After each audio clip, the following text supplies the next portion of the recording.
You're listening to Civic Media.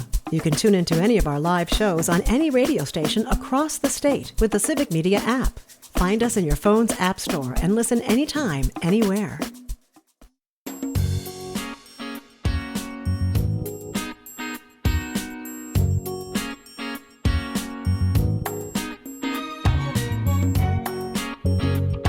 Live across Wisconsin on Civic Media, you're listening to Mornings with Pat Kreitlow, powered by Up North News.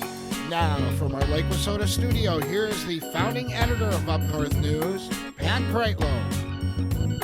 Hey, good morning. Welcome back. Nice to have you here up north on a Tuesday morning, November 4th, 2025. I'm Pat Kreitlow here in Chippewa Falls. Parker Olson producing things down in Madison Studio A2. We're going to be talking to Emily Berge, candidate for Congress, in just a minute or two here. And then later this hour, Hans Breitenmoser will be along. He's brought a couple of guests that want to talk about a special kind of forest management and using Wisconsin forests as a way to help capture more carbon out of the atmosphere and reduce the impact of climate change. But first, a personal question for Parker, since we have to get up so darn early to do this show. And I noticed that my second cup of coffee is almost gone already, which usually does not happen until the end of the show. Uh-oh. Must be good. But, well, I'm trying to go to bed at the same time, even though I'm really tired because of the time change. But I'm still waking up at my quote-unquote usual time. So, you know, the clock says 3 a.m., but my body's thinking, well, it's 4 o'clock, time to get up. So I've been up since 3 and the coffee's almost gone. Tough. and I got a feeling I'm not the only person who's making that adjustment. I think about people's pets, of course, but then if Sherry were here, she would talk about the cows. Oh, Cows they are not a fan of daylight saving time. First off, because cows can't tell time. wow. That the wristwatch just does not fit. No, it's hard to get your hoof up that close to look at. No. Yeah. And when you're used to eating at the same time, it's not work or getting milked in the case of the cows. They are not happy. So this is a week of adjustment for everybody. Just want to let y'all know you're not alone. And for that reason, I'm going to have to figure out what to do when this coffee's all gone here, but we'll endure together, won't we? I'm sure there's a third cup. Yeah, exactly. So we'll be talking again about forest management coming up, how it relates to a changing climate. We will be talking to James Kelly from our newsroom here in the Chippewa Valley about some of the stories he's following in this part of the state for Civic Media. But first, speaking of this part of the state, I am just a literal stone's throw away from the 3rd Congressional District, which cuts right through Chippewa Falls or Chippewa County, goes down to Eau Claire to La Crosse, and then arches around and gets up into the Stevens Point area. And there are 2 Democrats currently running in the primary looking to unseat the incumbent Republican Derek Van Orden 1 year from now. It's election day in several states around the country, not here, but a year from today. On that first Tuesday in November, people will be going to vote to pick a new governor and perhaps pick a brand new member of Congress. Emily Berge is one of those 2 candidates running the Democratic primary next August. Emily is also the president of the Eau Claire City Council. Emily Berge, good morning. How are you? Good morning, Pat. I was just hearing your chatter about daylight savings. Another population you forgot to mention is children. They also have a hard time with time change. As a mom, that was very difficult when they were young because they still got up at the same time. Oh, yeah. And then you throw Halloween candy into the mix, Yes. depending on what the sugar has done to them one way or another. Exactly. Yeah. It is a week of adjustment. I was looking over at the Facebook page for your campaign. You can learn more at Berge. That's BERGE, BergeForCongress.com or Berge for Congress on Facebook. And I found it rather interesting that one of your latest posts talks about having made more than 125 campaign stops in the district so far, which is a heck of a lot more than the incumbent member of Congress has held in terms of town halls or anything about leaving his basement. Yeah. Yes. Well, I've been my whole focus is on the district and prioritizing the voters. And so you got to show up for people. As elected official right now, I know that's important. I do that as council president, and running for Congress, it's also important because right now with me being everywhere, meeting all the people, that's how I want to serve the district. And I think what I'm doing now, because behavior is consistent, so I want to prove to people that I will always show up for you and be there and listen.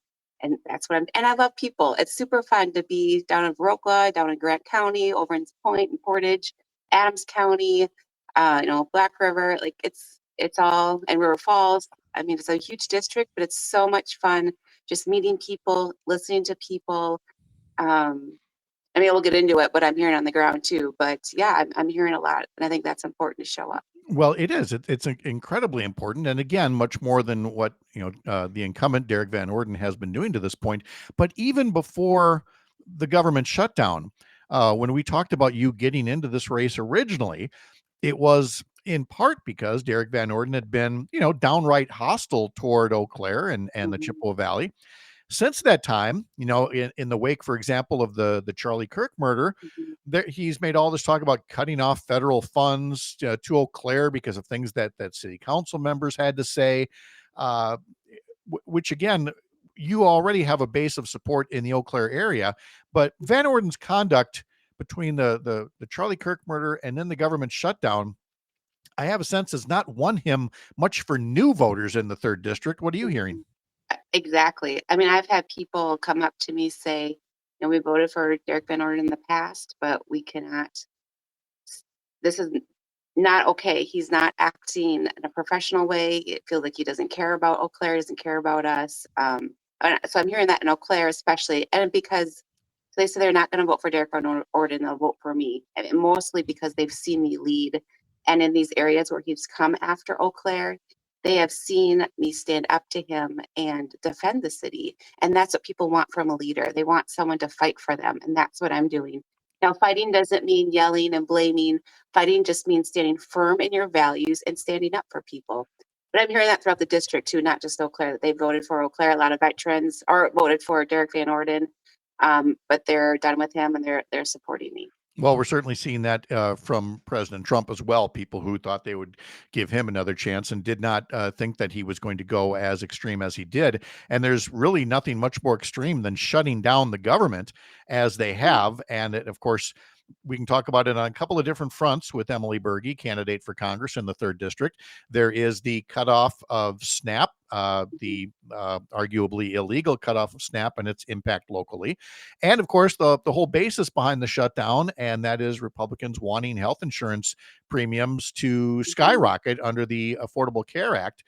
You can take whichever one you want in terms of what you're hearing the most from people about their reaction to the shutdown overall. Oh, it's just so much. I'm hearing so much. We could talk forever on this. So what I'm hearing more actually is healthcare. Well, and SNAP. I mean, it goes back and forth, but I think where people are feeling with SNAP benefits. I mean, I've heard from some people that are directly impacted from those cuts. Guys, remember this is 2 cuts. So this is cuts from the big beautiful bill that Derek Van Orden voted for, which he said he would not cut SNAP benefits. And then now with the shutdown, the November allocation of food benefits will not be coming forth. So I've talked to a few people that are directly impacted by that, but a lot of people are just concerned about our community and people that won't be having food and children will be going hungry. Also, healthcare, I'm hearing more from people that are directly impacted by healthcare. Right now, as I'm going around the district, again, as city council president talking to constituents, people are getting notices in the mail right now that their healthcare is going up 110%, more than 100%, and they don't know how they're going to afford it. And people it's like the sticker shock. And I think some people, maybe if you're super paying attention, you might know it was coming, but a lot of people didn't know this was coming. And people are really concerned, and it just adds to the already anxiety and fear, uncertainty that people have been feeling. We're talking to Emily Berge, who's the president of the Eau Claire City Council and a candidate for Congress here, and learning more about the race and talking about the government shutdown and the impact as well. As we mentioned, there are 2 Democrats in the race, including Rebecca Cook, who was the nominee last time around and is running again. I was surprised to see an endorsement come down from Senator Tammy Baldwin for Rebecca Cook. She's had other people from outside the state come in and endorse her and campaign for her. So, we'd obviously have to say what your reaction was to the endorsement and to the people who have been endorsing your campaign so far. Well, I'm very, very proud of all of my in-district. All of my support has come from, and endorsements have come from people who live in the district who can vote in this election. That's been my priority. I'm the local candidate as a local government leader, and I'm really focusing on the local folks in the 3rd Congressional District. So yeah, I have endorsements from elected leaders throughout the district. The La Crosse County Board Chair. I have this Stevens Point Mayor has endorsed me. I have most of the city council here in Eau Claire. I have the county board members here in Eau Claire, Chippewa, Dunn. I have elected leaders and just community leaders who are endorsing me. And these are the people who vote in the district and who have direct connections with people in the district. So my focus is in the district because that's who I'm serving. That's who I will serve. That's whose policies, that's who I'm connected with. When I'm in Congress making policies and deciding what's best, I need to be connected to the people in district. And I will always prioritize the people in the district over interest, over the establishment even, and over big money. We are talking to Emily Berge. She's a candidate for Congress. You can learn more at bergeforcongress.com or Berge for Congress on Facebook, and Berge is Berge. And in running this race, how much of it is reflective of Derrick Van Orden and or local concerns, or how much of it do you feel like is out of your control, and the whole midterms next year are going to be a referendum on Donald Trump and his presidency? My kind of life model, and as a counselor, therapist, this is what I tell people, is to put energy into what you can control. And so that's where how my brain works then, is like, okay, what can I control? And I'm going to put energy into that. And I think we have a lot we can control. That's why I'm running, because I'm standing up for the people in the 3rd Congressional District. I've done that for Eau Claire, the community, as past president of the League of Wisconsin Municipalities. I've stood up for cities, small through large, in DC already. And so I have that experience, and I can stand up and go against Derrick Van Orden, and we can flip the seat. People are fired up right now in the district. There's a lot of fear, a lot of anxiety. People come up to me with tears in their eyes, and I feel that. And people are ready to work, and they're asking me how they can help. What can we do? And so I think we have a lot of control. This seat is flippable. I mean, Derrick Van Orden, even before the last election, he underperformed 5 points in a mock-up, and he still won. So this seat is flippable, and we can do this.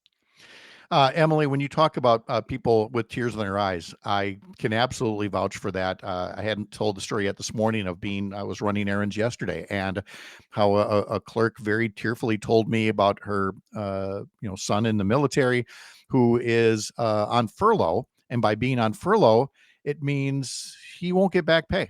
A lot of federal employees will get back pay when this is all over. He will not, and can't make the house payments and the daycare bills. And as aging parents, now they're having to support somebody who served in Iraq. That's the amazing part about this, and that somebody like Derrick Van Orden is in support of that. Emily Berge is our guest. She is the president of the Eau Claire City Council. She is a candidate for Congress. And again, her website is bergeforcongress.com, Berge for Congress on Facebook as well. Quick sports note before we go to break. The Wisconsin Badger men's basketball team won their season opener over Campbell University 96-64, and the Milwaukee Bucks got a buzzer beater from Giannis to beat the Indiana Pacers 117-115. From the heart of America's up north, live from Lake Wissota, thanks for making this the place to spend part of your mornings. I'm Pat Kreitlow. This is the Civic Media Radio Network.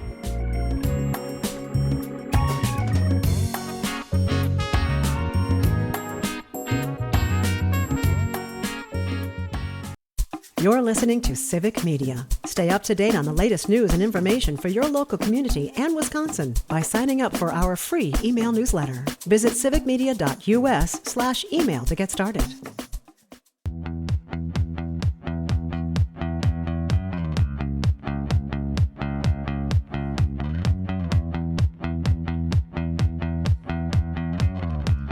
Remember, you can sign up for our daily newsletter at upnorthnewswi.com, upnorthnewswi.com for our weekday newsletter and our Sunday morning political newsletter that includes a link to the stories that Selena Heller and I have done about the cutoff of SNAP food aid to families as part of the government shutdown.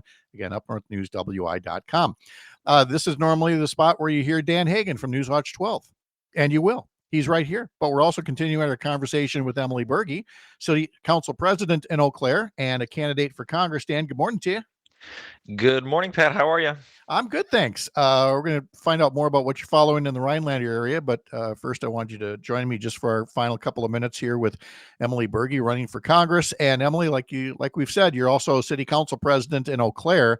And I feel like the last time we talked about city council matters and city matters in Eau Claire was because a couple of members of the council were being targeted by Derek Van Orden for having the gall to express an opinion or to state anything about Charlie Kirk. Hopefully that's behind us now, but what are some of the other matters that you're following from a local level? Yes, that is, I have not heard since so Derek Van Orden came after the city. I stood up right away, came on your show. I was, protesting in front of City Hall with folks saying that this cannot stand. You cannot come after our city, Derek Van Orden. And I haven't heard much. Well, he did that bill in Congress. Last I checked, I think it has 3 co-sponsors. So I haven't heard much about that at all, which is good. Of course, then he went after the Mayo Clinic. Also not cool. But with other things that are affecting the city, we're doing district discussions right now. The city manager and I just wrapped that up because I think it's really important that elected officials are available to their constituents. So we've been having meetings at local parks in Eau Claire. We have beautiful parks in Eau Claire. So just hearing from people, it's just kind of this open forum of what are on people's minds. And like we talked about before, actually healthcare came up, SNAP came up, transit, of course, roads always come up at local government, garbage came up, our budget, we'll be passing our budget next meeting next week. That came up. So it's just really good always to have that connection with local folks and hear what's on their minds. Sometimes at the end of a show, we're not exactly sure what the soundbite's going to be. And then sometimes a guest makes our job easy, like Emily did just now. Okay. He went after the Mayo Clinic. Also not cool. Words to live by. Let's see. Dan, you want to jump in with a question for Emily? I know you're way up there in the 7th district, but I'm sure you've got some questions for a candidate for Congress. Well, our viewing area at WJFW does extend down to the 3rd district in Wood County and Portage County. So, Emily, you said earlier that Derek Van Orden, he underperformed by 5 points. I'm sure that Rebecca Cook would frame that as she overperformed by 5 points. I know she was one of the more overperforming candidates. So, why do you think you have a better shot at defeating Van Orden than Rebecca Cook does? Well, Rebecca Cook's been running this race for about 5 years. She's tried it twice, and she hasn't been able to do it. And people are just losing faith in that. They're ready for a new candidate, someone with experience like me. I have 8 years of elected experience. I've been elected 3 times. I'm the highest, I'm essentially the mayor. We don't have a mayor, the highest elected official in the largest city in the district. I'm very connected to my local community. And I am connected to the people. That's how we're going to win. This is how we're going to win in first August and then November. It's not going to be, big money in politics. It's not going to be what the establishment wants. It's about the people who live in the district. And it's about them showing up. It's about them volunteering. And I've had hundreds of volunteers sign up for my campaign. I've made over 100 campaign stops in the district. People are saying they've supported Rebecca in the past and no more. They're ready for something different. There you go. Emily Berge running for Congress, bergeforcongress.com, and at Facebook, Berge for Congress as well. Emily, we always appreciate catching up. Safe travels with all those stops. Thanks. Again, you've only outnumbered Derek Van Orden by like 124 out of your 125, but keep at it and we'll touch base another time soon. Thank you. Thanks so much. All right. Thanks, Emily, Bye-bye. very much. Hey, Dan, let's go back to the other big story that you're covering up there, the long suffering drought that has had to be endured by a local hunter man. Anything new on that front? That's right. Yeah, no. Previously, you would say local hunter man with air quotes for our radio listeners, because he never successfully shot anything. That would be me, by the way. I've been on a 5-year drought since I was introduced to hunting. But that changed yesterday, Pat. It changed in a big way. So I was sitting at my deer stand, and I could hear something behind me walking. And I knew it was a deer at this point. Okay, I After thought maybe 5 years, you can distinguish deer I, from squirrels. I thought maybe a stalker. You are a TV anchor, but okay, go ahead. Yeah, yeah. But it could have been two. But I saw it was a deer, and once I saw it at antlers, I had buck fever. I have to admit, I was kind of raggedly breathing, and I was just kind of waiting for a good time to bring up my crossbow. And he actually started to kind of run away. So I was like, okay, this is my chance. I brought up the crossbow. He stopped 50 yards away. I set the scope on his right behind his front legs, shot, and I think I hit him. I thought I hit him. So I sat there for a little bit. So the idea is if you shoot a buck, you should wait, for a little bit because you want to let the deer die instead of just kind of running around. And the adrenaline actually ruins the meat if that's the case. So I wait a little bit. I go to where I shot him, and I do see blood. Sorry for the viewers out there and listeners who are a little sensitive to this. But I saw some blood and just followed the blood trail, and there he was, 100 yards away, dead. So you got your buck. I finally got him. Wow. So it feels pretty good. He's hanging in my garage right now, and I'm gonna butcher him today. We'll see how that goes. Well, congratulations. Wow. I mean, it's like I was listening to my old colleague Dave Carlson telling stories from the hunt here, and instead I got it from Dan Hagen, who, as we mentioned earlier, People Magazine's sexiest man alive in Rhinelander. Maybe Rhinelander, probably not. Dan, always good to catch up with you. Thank you so much. All right. Have a great day. When we come back, we're going to be talking about forest management and carbon capture, and about ways that we can use our own resources right here to help mitigate a changing climate. That and much more ahead. I'm Pat Kreitlow from Up North News. This is the Civic Media Radio Network.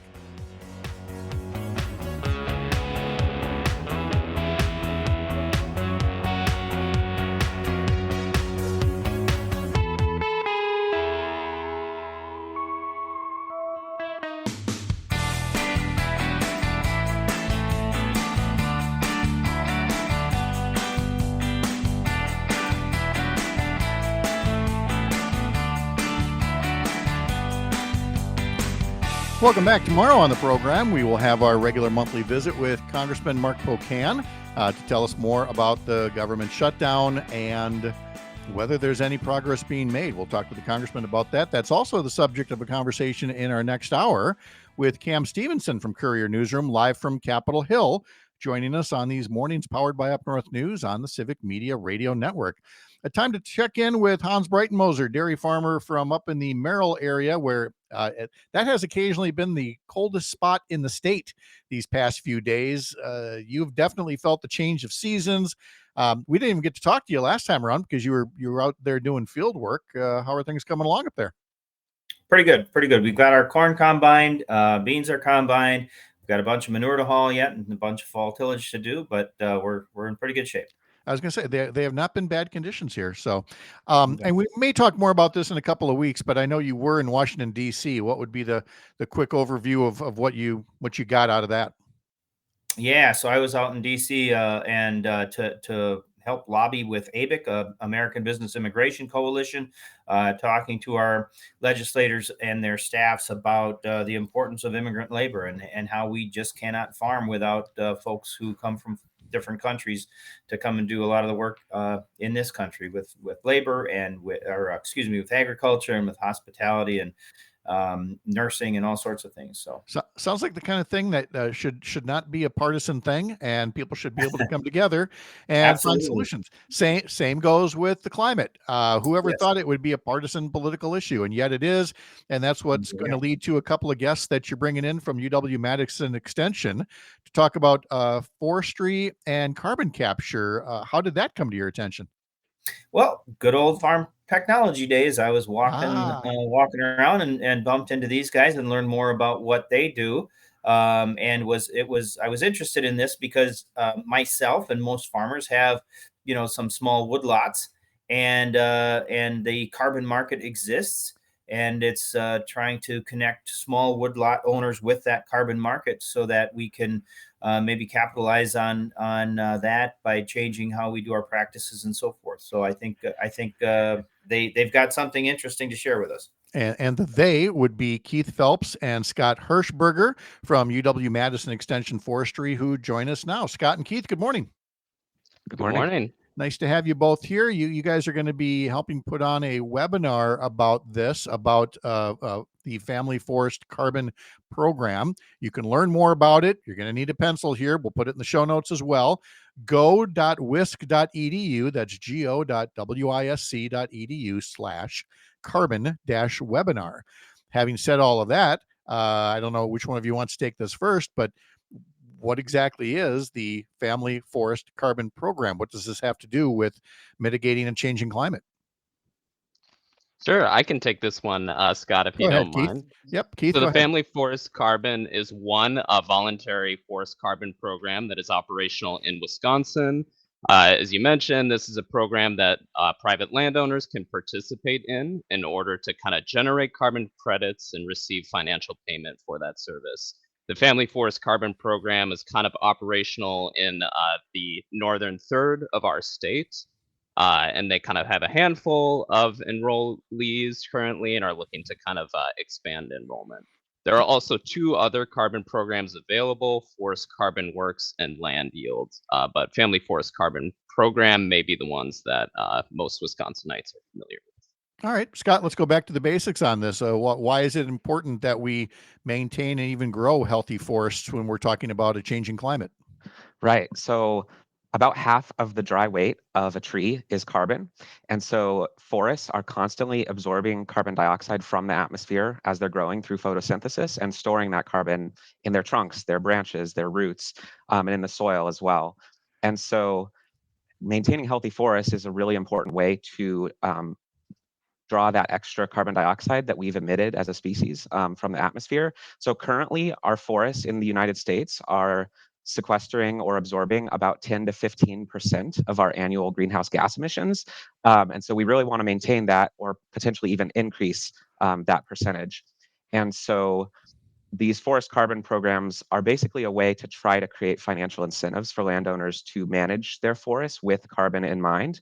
I do want to emphasize that it's totally possible for a landowner to focus on carbon in their management strategies without being enrolled in a program.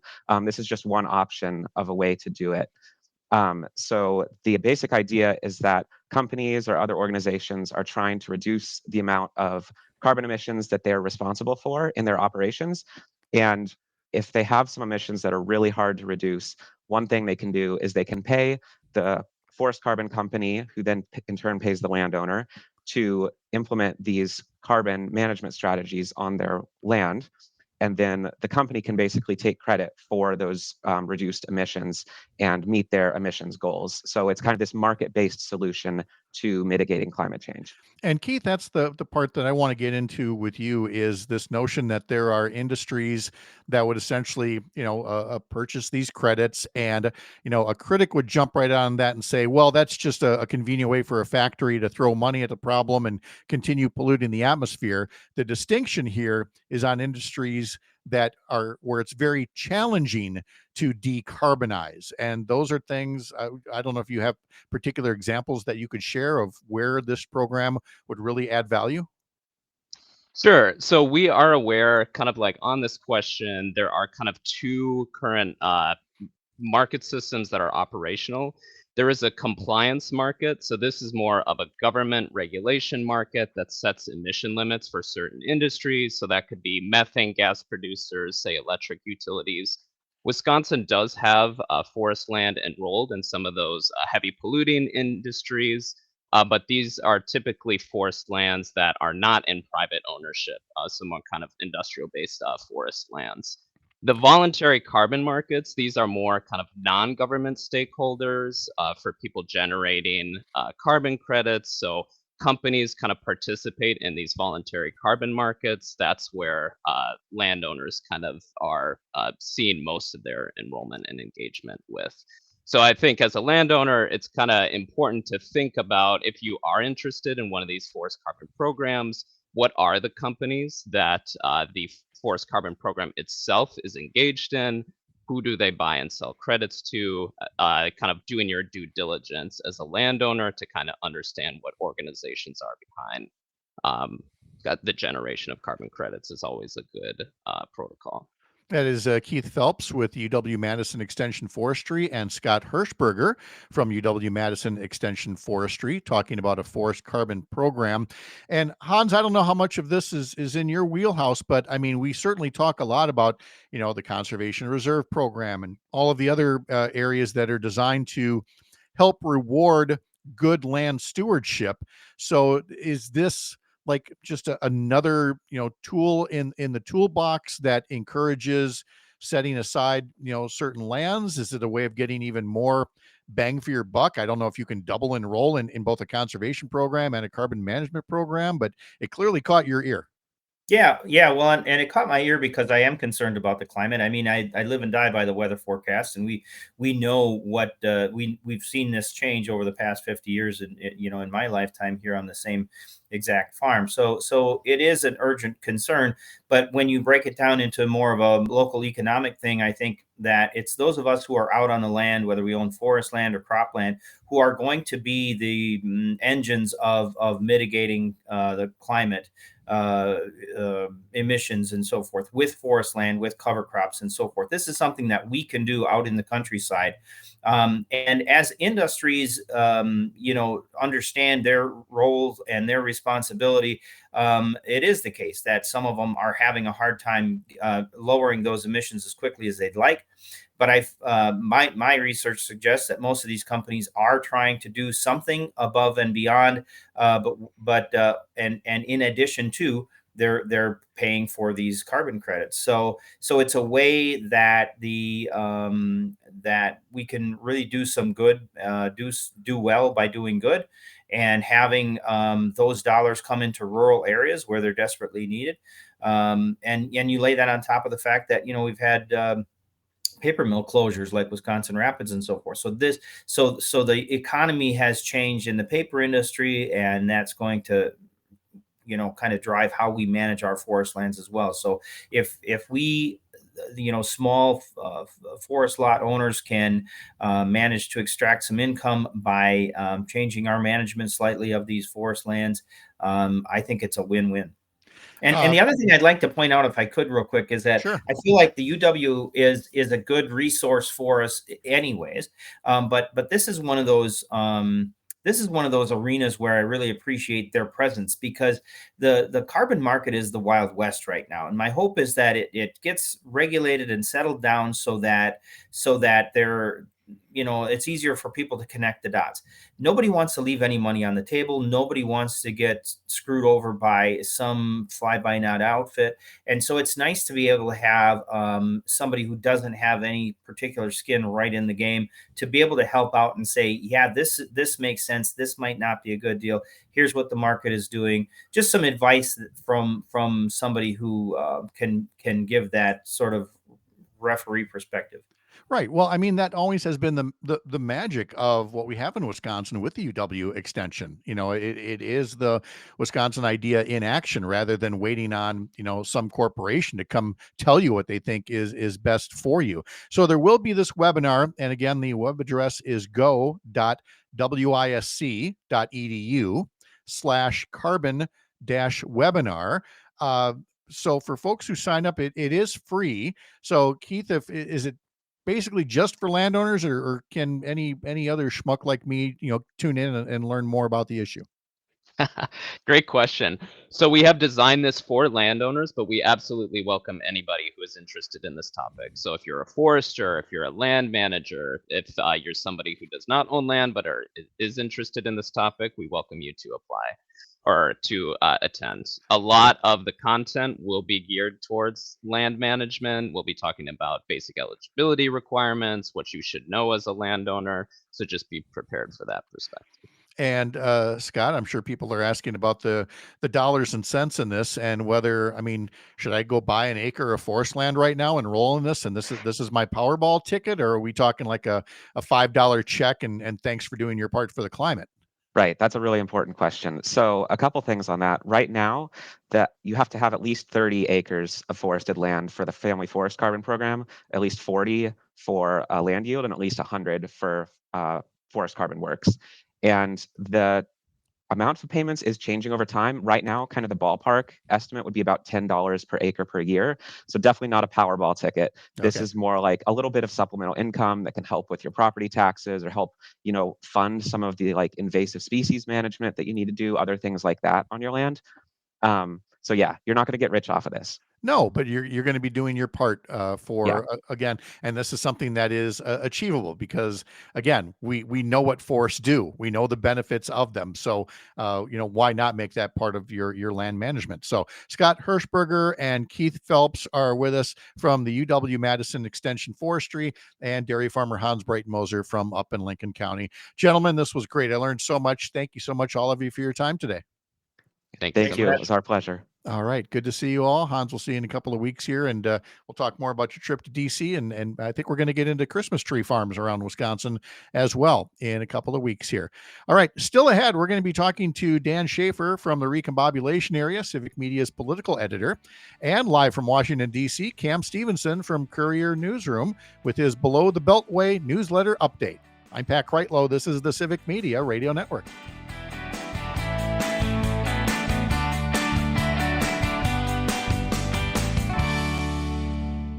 You're listening to Civic Media. Find the latest news, information, and archives of all your favorite shows on the Civic Media website, civicmedia.us.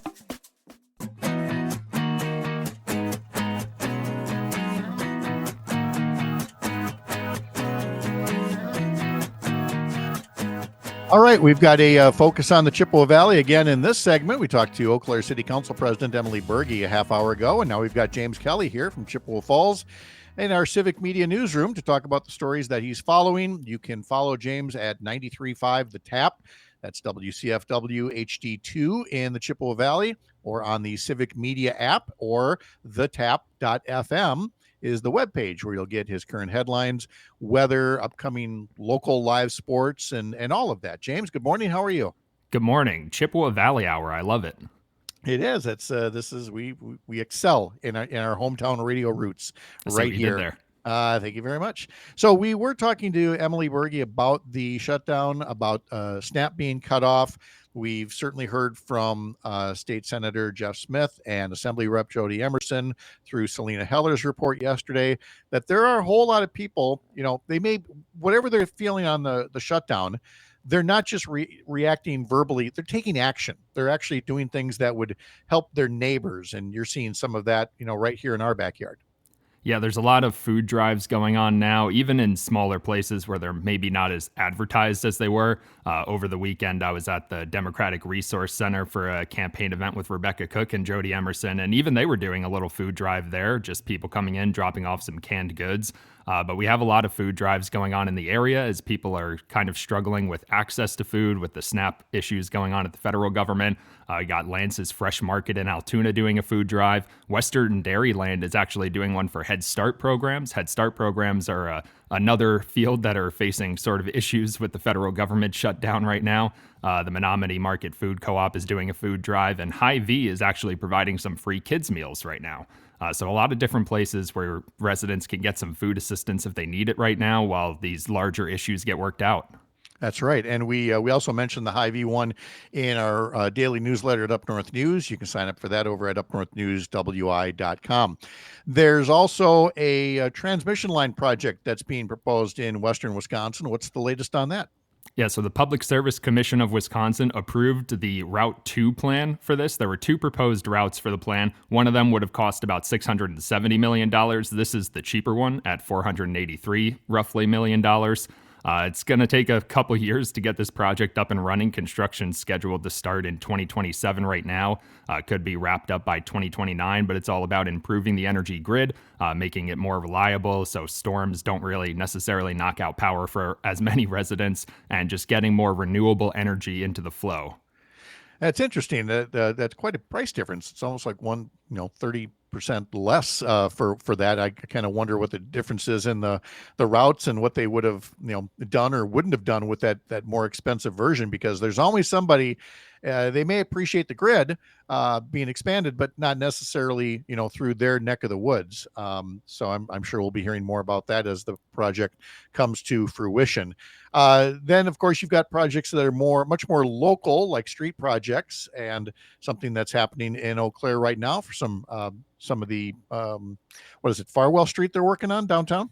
Yeah, this is more of a general, we're looking for more community input in the future on these projects. There's a lot of interesting projects going on in downtown Eau Claire. And one of the things that I love about Eau Claire specifically is just my city planning background. I love a good walkable city with robust public transit. You know this, Pat. Yes. So this potential plan on the table would reduce Farwell Street from 4 lanes to 2 lanes to improve parking access and pedestrian accessibility.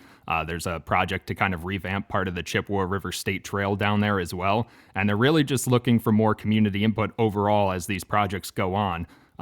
We know that project over on Farwell Street for the new transit center has had that single lane closure there since I moved to Wisconsin. It's been there the entire time I've been there. So it's a bit of a hassle for residents, and the city wants to get more input on these projects ahead of time so they can kind of talk out these issues that are going to be faced due to construction. I almost feel like the long time that it took for the transit center downtown with that 1 lane closure was almost like a rehearsal for taking that busy downtown street where you find City Hall and places like that and narrowing it to 2 lanes. But keep in mind that the other main street there, Barstow, that's been, a 2-laner for forever. But Hastings Way as well, which, when they built the Highway 53 bypass around Eau Claire, and so suddenly Hastings Way was no longer Highway 53, and they squeezed that down from like 6 lanes at one point down to 2 or 4, I forget now. And at first, as they're building it, you're like, oh, are we just going to see all kinds of congestion here? And no, everything just kind of flows a little bit more smoothly. People slow down as they're coming into a more residential area. So there are definitely ways. There's other people that want to pave their way, just add 12 more lanes and that'll solve everything. But I know our friend Dan Schaefer is going to be on that train as well. That if you add more lanes, it doesn't necessarily mean faster traffic. He's got a lot to say about that. But when you're in town, and yes, he would say that in Milwaukee about how much he thinks Interstate 794 needs to be torn down. It's an elevated freeway. And people say, wait, can you tear down an elevated freeway and turn it into a parkway downtown? Yes, you absolutely can. Boston, for goodness sakes, showed how it could be done. But again, you have to plan it carefully. You need public input. And that's what Eau Claire is looking for on these particular projects. And of course, we can't close talking about city streets without acknowledging that the calendar has flipped and we are in that season again for parking, James. Absolutely. Alternate side parking is now in effect in the city of Eau Claire. We mentioned it on the Secret Show during the break. I just want to prevent one person from getting a parking ticket overnight from parking on the wrong side of the road. So until May 1st, and again, this starts at midnight. When you're trying to figure out which side of the road do I park on, it starts at midnight. The day, if it's an odd number day, you park on the odd number side of the street. If it's an even number day, you park on the even number side of the street. Should be simple enough to understand. I know it gets a little confusing when you're changing the date. I don't understand because, I mean, if you come home at 8 p.m. and you park the car, well, do you then go switch the car at midnight? No, you don't got to worry about it then. It's midnight to 7 a.m. that it gets enforced. So you just got to make sure when you go to bed, you're parked on the correct side of the street and you will not get a ticket, and I will feel good for everybody. Yes, you will. Okay. Thank you. That is a wonderful public service from James Kelly. Catch him on 93.5 The Tap in Chippewa Falls. Thank you very much, James. Appreciate it. Thanks, Pat. I feel so much more at ease now. The aforementioned Dan Schaefer will join us, as will Cam Stevenson from Courier Newsroom, coming up after the news at 8. I'm Pat Kreitlow. This is the Civic Media Radio Network. The national news cycle never stops, but it can be hard to find news about your local community. Civic Media is dedicated to providing quality local and state news coverage across Wisconsin. With the Civic Media app, you can get notifications about local stories that matter to you and your community. Find the free Civic Media app in your phone's app store and choose notifications from the menu to tell us what kind of news you want to hear about.